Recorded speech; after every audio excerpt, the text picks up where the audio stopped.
though you're probably not aware, you lost the man who saved your life on October 17, 1962. U.S. spy planes had photographed Russian missiles in Cuba capable of hitting Washington and the entire East Coast. Kennedy announced a blockade of Cuba. This government, as promised, has maintained the closest surveillance of the Soviet military buildup on the island of Cuba. Within the past week, unmistakable evidence has established the fact that a series of offensive missile sites is now in preparation on that imprisoned island. And Kennedy's generals and advisors were telling him that he and they should slip away to the safety of bomb shelters, attack the missile sites, and then launch a full-scale invasion of Cuba. They assured Kennedy that the Russian missiles were not ready, but that they should all go to bomb shelters anyway, just to be safe, and leave the rest of us out to die. Kennedy thought about it, and then he told them that nobody was going anywhere, that if anyone died, they would be the first to go, sitting as they were in the White House, the prime target of those Russian missiles. And Kennedy suggested that, with this new perspective, they should all work out another, safer plan. It turns out that the generals were wrong. The Russian missiles were not only ready, they were armed with nuclear warheads which the local commanders were authorized to use if attacked.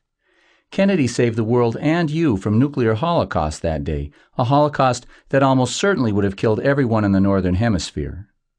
Eisenhower warned us that the greatest threat to American security came from the military-industrial complex.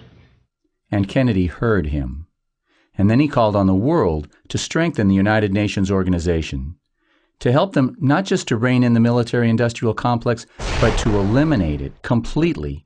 Before he died, Kennedy told the United Nations, "For in the development of this organization rests the only true alternative to war, and war appeals no longer as a rational alternative.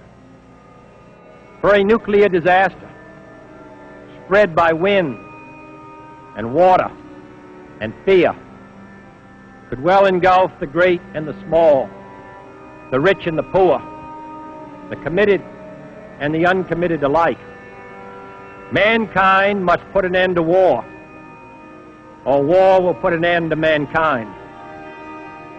It is therefore our intention to challenge the Soviet Union, not to an arms race, but to a peace race, to advance together, step by step, stage by stage, until general and complete disarmament has been achieved, under the eyes of an international disarmament organization, a steady reduction in force, both nuclear and conventional, until it has abolished all armies and all weapons, except those needed for internal order and a new United Nations peace force.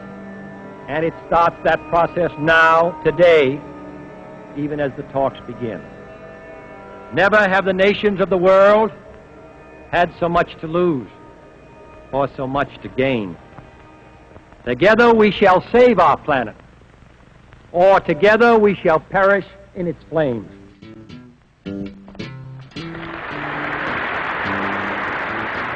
What a terrible crime and what a terrible loss to lose this man. And, as we should be, the world is still haunted by our failure to act. Emancipate yourselves from mental slavery. None but ourselves can free our mind. So, what do you think of the case so far? We've established Hunt as a first-level supervisor of the assassins. He is connected to Prescott Bush through Harriman. And he is also connected to Prescott through Nixon.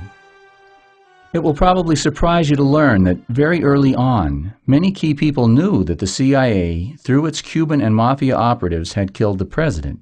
It was not a very well-kept secret. Just one example is that Pulitzer Prize-winning reporter Haynes Johnson says that he was in the room when Robert Kennedy, on the afternoon of the murder, blamed the assassination on the CIA and their anti-Castro Cubans. And there's reason to think that Hoover also knew most of the details of the assassination even before it happened. In 1960, 3 years before the assassination, Hoover himself wrote a memo about Lee Harvey Oswald's involvement with the CIA. 3 years before the assassination, Oswald was on Hoover's personal radar as being CIA involved. Just amazing. And apparently just the beginning of a long and beautiful relationship between Hoover and Oswald. You see, at the opening session of the Warren Commission's official investigation into the Kennedy assassination, this man, the Attorney General of the state of Texas, Wagoner Carr, calls up the commissioners and says he thinks, "Y'all ought to know your boy Lee Oswald was working for the FBI on the payroll getting $200 a month with the ID number S179. The commissioners decided not to even ask Hoover about it. Why? My guess is they were scared to death he might admit his relationship with Oswald. And there's powerful evidence that Oswald was working for the FBI, spying for them on the CIA. In 1963, Kennedy called in Hoover and ordered him to locate the secret training camps that the CIA was using to train their anti-Castro Cubans for terrorist raids against Cuba. He didn't want another missile crisis. The camps were so secret, not even the president knew the location. But Kennedy ordered Hoover to find them and to shut them down. And Delphine Roberts, a secretary who helped run the CIA's camp at Lake Pontchartrain, Louisiana, told the Warren Commission she saw Lee Harvey Oswald at the camp just days before the FBI raided it and seized all the weapons and shut it down. Oswald's closest known associate in New Orleans worked at this garage, where Oswald used to hang out with him. This witness told the Warren Commission that he saw Oswald exchange envelopes outside the garage with men that he took to be FBI agents. And you remember Marita Lorenz. She says Oswald was at the meeting in Dallas the day before the assassination when Hunt walked in and started passing out maps and money. William Walters, a clerk at the FBI, produced a memo from Hoover warning of a coming assassination attempt on November 22nd in Dallas. Hoover knew. These people have given me a hearing without legal representation or anything. You shoot the president? I didn't shoot anybody, no, sir. And if Oswald was his informant, he knew plenty. Remember, too, Hoover knew that the Bushes were Nazis. The biggest American Nazis, the ones who supported and employed Prescott Bush, were not Hoover's friends. He had busted them in 1942, and now they had set up his most important undercover informant for the murder of the president. But so now, with all that in mind, look at this bombshell that Hoover dropped on the Bushes 5 days after the assassination. It was released by the FBI in 1977, hidden under a pile 100,000 pages high. It took 15 years for researchers to find it. It was never classified and would have been widely distributed, so Hoover's not speaking frankly here. We have to read between the lines. It's signed by J. Edgar Hoover himself, and the title is Assassination of President John F. Kennedy. That's a big hint, I think, as to what the memo is about. It says that it's about a meeting that took place between the FBI and the CIA the day after the assassination. The memo says that the FBI had been investigating a possible threat from what Hoover calls a misguided anti-Castro group.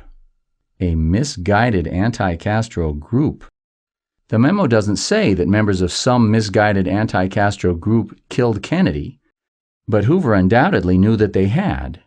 What the memo does do is name Mr. George Bush of the Central Intelligence Agency as a CIA officer associated with the CIA's misguided anti-Castro groups. It suggests that Bush was the person at the CIA responsible for these people. And in stark black and white, it says that the CIA sent Mr. George Bush to Washington the day after the assassination to answer for them, when the FBI had questions about the activities of some misguided anti-Castro group.